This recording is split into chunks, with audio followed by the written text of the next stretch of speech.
វត្តធំជាងគេបានឡាននឹងទឹកប្រាច់ទីច្រើនរង្វាន់ទៀតភ្នៀវជួយបងគេចាប់ចម្រើនចាប់ចម្រើនស្អីហើយចង់បាយសក់ទុំមកអីចុះឲ្យមកទិញបន្លែហ្នឹងជួយមានប្រម៉ូសិនទិញបន្លែឆ្នាំវ័ន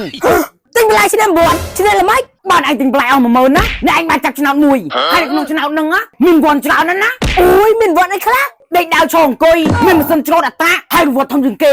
គឺឡានអាកង់តឺន័រអូយទិញបន្លែអស់10000សិនតែដឹងឡើយទៀតណាតែឃើញសិនណាទិញបន្លែឆ្នាំវ័នហើយឥឡូវឃើញតើអូយនេះឡូនជុកខ្ទឹមសឆ្ងាញ់ណាស់តែខ្ញុំតែឡទេចាស់មានខ្ទឹមប្រាំងអត់មានឲ្យលឹកមួយផ្លែមកទុកចុចបងអាំងងាកអូយមានតែអ៊ូលឹកមានតែយាយលឹកឲ្យយាយលឹកមកចឹងណែអស់10000វាមិនដែរនេះឥឡូវ10000កោមនុស្សទឹកថ្ងៃហ្មងអូយក្នុងហ្នឹង10000ទឹកអស់ហ្នឹងបើឯងទិញក្រូចមួយ10000ដូចគ្នាហាងគេថ្លៃឲ្យសាមានវ័នហ្នឹងហើយអូលេងណែចាំវ័នណា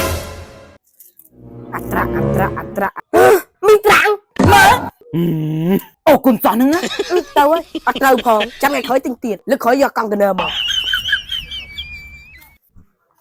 អូនៅលើចា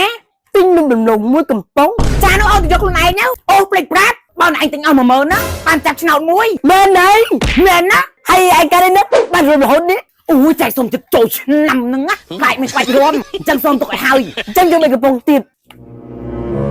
នេះអូនចាក់វ័នមួយសុំអាគុយអូយត្រូវអាគុយមួយចាញ់អូនចាញ់មានដាក់អាគុយមួយពីណាអូគុណចំសាធុខំទិញអស់ឡើង10000អត់ត្រូវសោះតែមិនអីទេបាននៅរំលោភផុតភិន3កំប៉ុងតាមពិតទៅវ័នក្នុងនេះញ៉ាំដាក់អរគុណទាំងអស់ទិញតឈួតទៀតក៏មិនត្រូវផងណាប់ភ្លេចដាក់ឲ្យត្រូវទេខ្លាចឆ្នាំទៅជួយផងដាក់អស់ឆ្នាំហ្មងអូយតាមពិតទៅគឺអរគុណទាំងអស់សោះអញ្ចឹងមកត្រូវសងមិនអីទេតាមយើងធ្វើល្បិចដឹងតែត្រូវហេកុំលឺពេកទោះលឺលើណាអាយកុំនិយាយតិចនេះអត់មានអីផងបងស្រីអូយមកទីរៃបាញ់ឲ្យកោទីរៃចាអើយម៉ែទេញ៉ាំលេងទិញបន្លែ10000អាំងមកចាំវត្តទៀតគីឡូត្រូវគេថាព្យាយាមកុំបានសម្រេចណាទោះបីបងអូនឯងព្យាយាមទោះតែលេខអាចទៀតក៏មិនត្រូវផងបើយើងដាក់ណែអូនចាំវត្តទៅត្រូវនំដំឡូង5កំប៉ុងតែមីអូនមើលមិនត្រូវចាចេះតែទៅអរគុណទាំងអស់ទៅមួយទៅយកទៅអូនបាន5កំប៉ុងអូយអញមើលទៅស្អីហី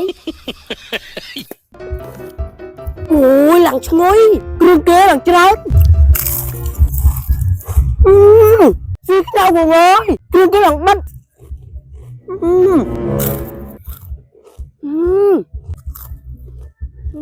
រសជាតិសាច់អាំងឆ្ងាញ់ទៅហើយរសជាតិឈីក៏ឆ្ងាញ់និយាយទៅនេះរំលងផាភីនណារសជាតិណាក៏ឆ្ងាញ់ដែរមិនថារសជាតិបាប៊ីខ្ជូរសជាតិខ្ទឹមរសជាតិឈីរសជាតិប៉េងប៉ោះរសជាតិម្ទេសហើយមិនថារសជាតិដើមឆ្ងាញ់គ្រប់មុខហ្មងហើយនំដំឡូងផាភីនណាជាផលិតផលមកពីប្រទេសឌូបៃស្រួយឆ្ងាញ់មែនទែនចាស័ក្តិសមសម្រាប់ដំណើរកម្សាន្តមិនថាមើលភាពយន្តហើយនំដំឡូងផាភីនណាក៏មានក្បួនតូចដែរចា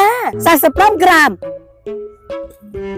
បងប្អូនអាចរកទិញបាននំដំឡូងផាភីនតាមតូបតាមម៉ាតតាមផ្សារទូទាំងប្រទេសហើយសម្រាប់អាជីវករចង់បាននំដំឡូងផាភីនបានដុំលក់រាយសិនតាក់ទងតាមលេខទូរស័ព្ទ015 717 676 096 666 1416នំដំឡូងផាភីនស្រួយឆ្ងាញ់ញ៉ាំជក់មាត់